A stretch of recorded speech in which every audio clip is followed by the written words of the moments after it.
La pregunta parece simple. ¿Qué ejército duraría más en un apocalipsis zombie? ¿El ejército estadounidense o un ejército latino? Y a primera vista, mucha gente respondería lo mismo sin pensar demasiado.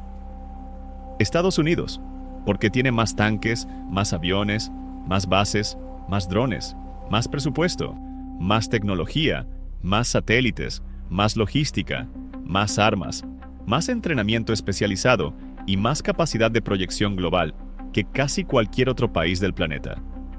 Pero un apocalipsis zombie no es una guerra normal. No se gana solo con fuego. No se gana solo con tecnología. No se gana solo con superioridad aérea. Un apocalipsis se gana con algo mucho más cruel, con capacidad de adaptación, con disciplina, con logística, con alimento, con combustible, con mando, con moral y sobre todo, y con la capacidad de seguir existiendo cuando el sistema entero empieza a pudrirse desde adentro. Porque una cosa es pelear contra un enemigo que piensa, y otra muy distinta es resistir a una plaga que no negocia, no se cansa, no se rinde y solo necesita que tú cometas un error.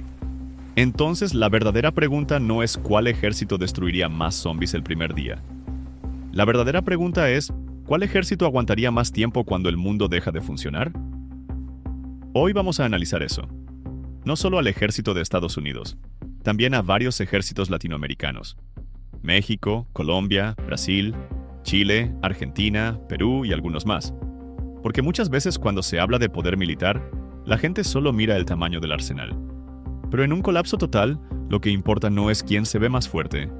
Lo que importa es quién sigue de pie cuando ya no queda estructura, cuando se acaba la electricidad, cuando se corta la cadena de suministro y cuando la orden más importante del día ya no es atacar, sino sobrevivir.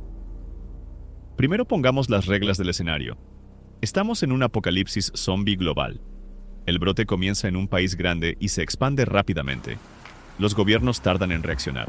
Las ciudades caen. Los centros logísticos empiezan a colapsar. Los civiles huyen. Los hospitales se saturan. Y los ejércitos reciben órdenes confusas, fragmentadas y desesperadas. No estamos hablando de una campaña militar convencional. Estamos hablando de un mundo donde el enemigo no desaparece aunque mates a uno. Donde cada mordida puede convertir a un soldado en otra amenaza. Donde cada evacuación puede ser una emboscada. Más donde cada base puede volverse una fortaleza o una trampa. Y bajo esas condiciones, la capacidad de resistir depende de 5 factores principales. Primero, tamaño y equipamiento. Segundo, logística y reservas. Tercero, disciplina y cohesión. Cuarto, capacidad de operar en territorio propio.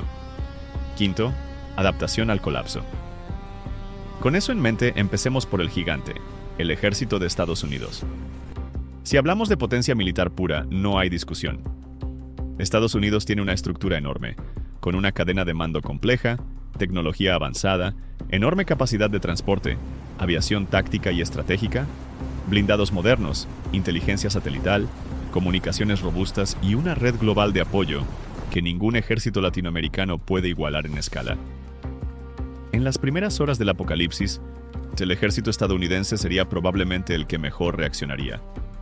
No porque sea perfecto, sino porque tiene el sistema más preparado para detectar amenazas, desplegar unidades y sostener operaciones simultáneas en varios frentes. Además, Estados Unidos tiene algo fundamental: abundancia. Abundancia de infraestructura, abundancia de armamento, abundancia de combustible, abundancia de bases, abundancia de munición, abundancia de transporte, abundancia de capacidad industrial. Y en un apocalipsis zombie, la abundancia compra tiempo, mucho tiempo. Sus fuerzas podrían establecer perímetros, asegurar aeropuertos, carreteras, puertos, centros de mando y zonas de evacuación con una velocidad que la mayoría de los ejércitos de la región no podría igualar. Pero hay un problema. Estados Unidos también es una máquina dependiente. Una máquina impresionante, sí, pero dependiente. Depende de redes de suministro muy complejas. Depende de combustible, depende de piezas, depende de coordinación nacional, depende de bases funcionando, depende de comunicaciones, depende de una cadena de mando estable. Y en un apocalipsis zombie, la cadena de mando se rompe más rápido de lo que la gente cree. Porque no solo se infectan las ciudades, se infectan los hospitales, se infectan los cuarteles, se infectan los centros de evacuación, se infectan los convoyes, se infecta el personal civil que sostiene la maquinaria del ejército. Y cuando eso pasa, el gran ejército tecnológicamente superior empieza a sufrir un problema que no se resuelve con potencia de fuego. Empieza a sufrir desorganización. Estados Unidos duraría muchísimo, probablemente más que casi cualquier otro ejército del mundo en una fase inicial. Pero también sería uno de los primeros en descubrir que una fuerza militar enorme puede convertirse en un monstruo inmóvil si el país entero empieza a desmoronarse por dentro. Ahora vayamos a América Latina, porque aquí cambia todo. Los ejércitos latinoamericanos no tienen el tamaño, ni el presupuesto, ni la red global de Estados Unidos. Pero eso no significa que sean débiles en este escenario. De hecho, algunos podrían durar más de lo que muchos imaginan. ¿Por qué? Porque varios ejércitos latinoamericanos están acostumbrados a operar con menos presupuesto, menos equipos sofisticados, menos proyección internacional, menos margen de error. A eso los obliga a desarrollar algo que en un apocalipsis vale oro: improvisación. Y no solo improvisación, también resistencia psicológica, aguante, capacidad de operar con lo mínimo, flexibilidad. En una guerra de zombies, la sofisticación puede convertirse en un lujo inútil si no hay combustible, repuestos ni comunicaciones seguras. Así que vamos país por país. Empecemos con México. El ejército mexicano tiene una ventaja enorme en este escenario: conocimiento del terreno y capacidad de despliegue interno. México es un país grande, densamente poblado en muchas zonas y con una geografía muy variada. Montañas, desiertos, zonas urbanas masivas, selvas, carreteras extensas, fronteras complejas y ciudades enormes. El ejército mexicano tiene experiencia operando en territorio difícil, con tareas de seguridad interna, de control territorial y apoyo en emergencias. En un apocalipsis zombie, eso importa muchísimo, porque no se trata solo de matar infectados. Se trata de controlar carreteras. Se trata de proteger depósitos. Se trata de evacuar civiles. Se trata de sostener zonas estratégicas. Y el ejército mexicano tiene algo que puede ser valioso al inicio: cercanía con la población civil y capacidad de moverse dentro del país rápidamente. Pero también tendría una debilidad brutal. México tiene grandes centros urbanos muy vulnerables. Si el brote entra en zonas como Ciudad de México, Guadalajara, Monterrey o Puebla, el colapso logístico sería feroz. Además, la presión social, el desorden y la cercanía con una frontera tan importante complicarían muchísimo la contención. ¿Duraría? Sí. Mucho más de lo que la gente cree. Pero probablemente no como una estructura nacional intacta. Duraría fragmentado, defendiendo puntos clave, intentando mantener corredores y bases aisladas. Ahora pasemos a Colombia. Este es un caso muy interesante. El ejército colombiano tiene una de las experiencias operativas más duras de la región. Años de combate irregular, selva, montaña, emboscadas, movilidad en terreno complejo, resistencia y una cultura militar acostumbrada al desgaste. Y eso, en un apocalipsis zombie, es una ventaja enorme. Porque los zombies no pelean como un ejército regular. Pelean como una masa persistente, impredecible y constante. Y un ejército acostumbrado a moverse en terreno difícil, con disciplina de patrullaje, control de zonas y operación en ambientes hostiles, podría adaptarse mejor que muchos. Además, Colombia tiene algo que no se puede subestimar: experiencia en supervivencia operativa. No en sentido romántico, sino real. Mantener cadenas de mando en entornos complejos. Sostener operaciones largas.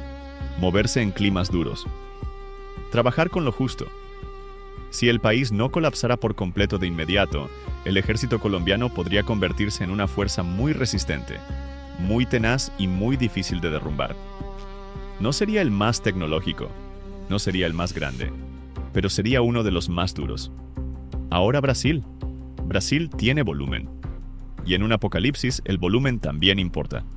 Un ejército grande, con territorio inmenso, con capacidad industrial, con recursos naturales y con profundidad territorial, tiene una ventaja enorme. Puede retroceder sin desaparecer. Puede perder ciudades y seguir existiendo en otras regiones.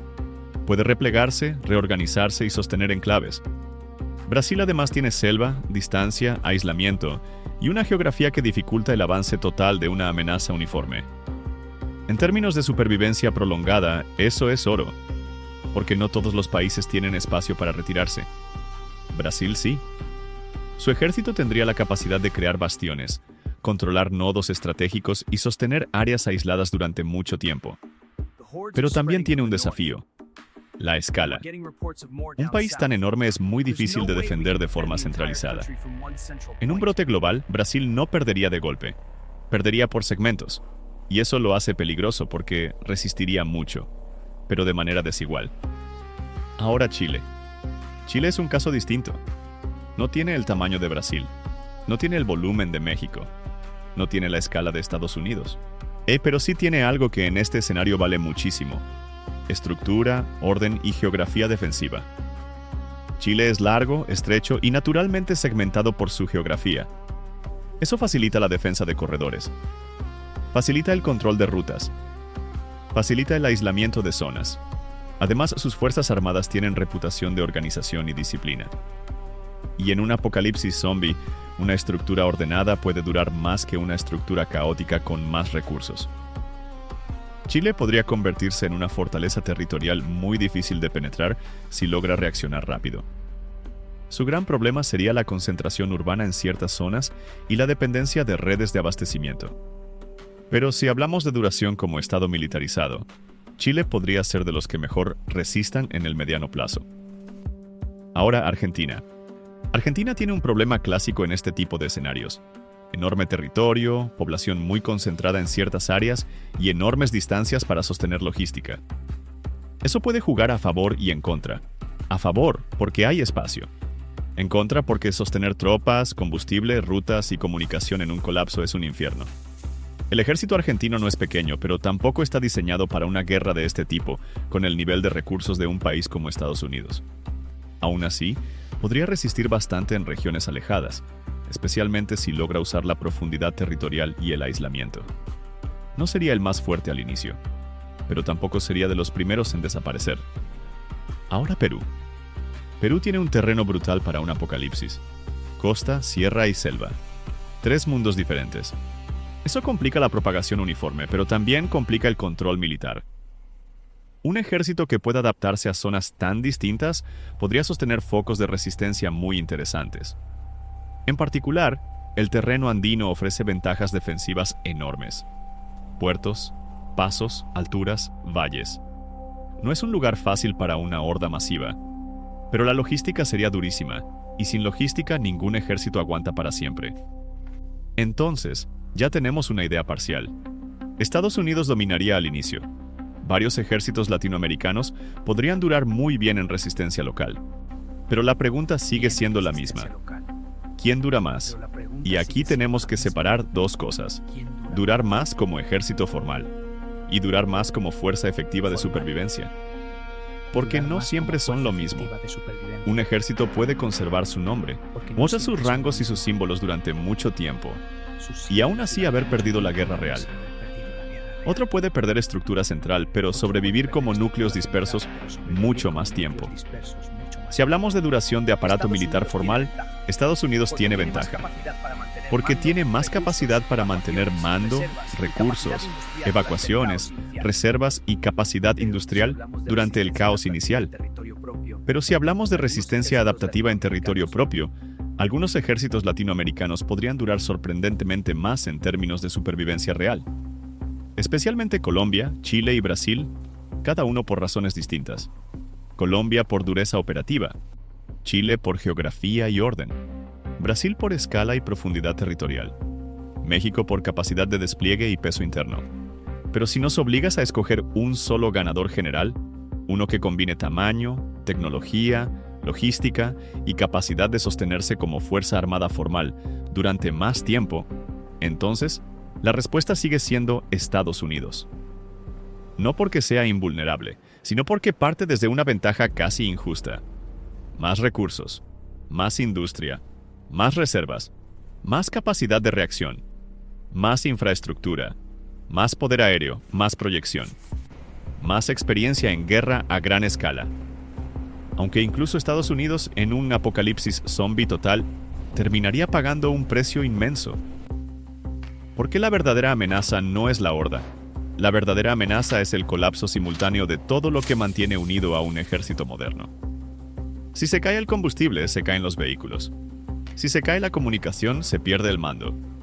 Si se cae el suministro, se acaba la guerra. Si se cae la moral, se rompe la disciplina. Y si el personal empieza a proteger a sus familias en lugar de obedecer órdenes, el ejército deja de ser una máquina y se convierte en una colección de personas armadas, tratando de sobrevivir como pueden. Ahí es donde muchos ejércitos latinoamericanos podrían sorprender. Porque algunos podrían ser más pequeños, sí.